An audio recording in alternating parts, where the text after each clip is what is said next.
Barbara Roomer, and I volunteer here at the Carmel Clay Historical Society. We're on 211 First Street Northwest in Carmel.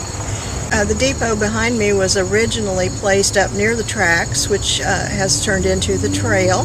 Built in 1883, so it's one of the older buildings still standing in Carmel. In 1980, it was remodeled and set back where it is today. So it is in really good shape since it's really been taken care of, and it was remodeled by the people who founded the Carmel Clay Historical Society. This display is about Minnie Doane. Minnie was a Carmel girl, grew up in Carmel, her family was from Carmel, and she worked in the telephone office. In those days, people in the telephone office had to plug you in when you called a certain number, and she worked there. Well, when World War II came along, she decided that she would like to serve the country, so she volunteered and became First Sergeant Minnie Doane.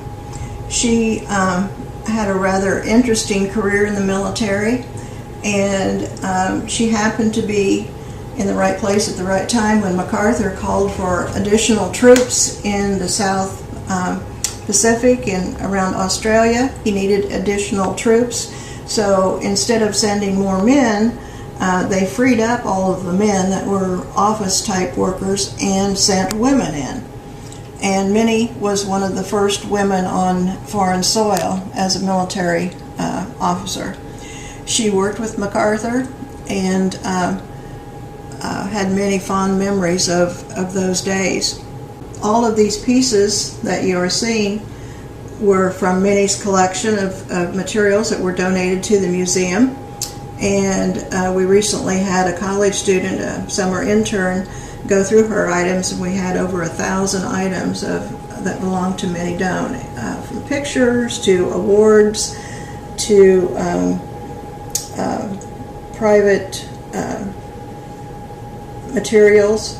And then after the war, Minnie came home for a while. Then she traveled a bit, and then finally came home to settle in Carmel again.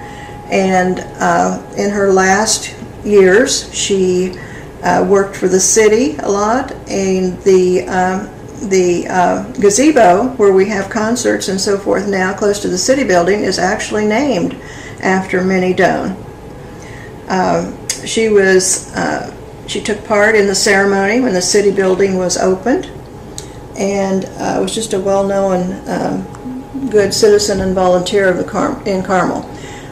She was born in 1910, and she passed away in 1992.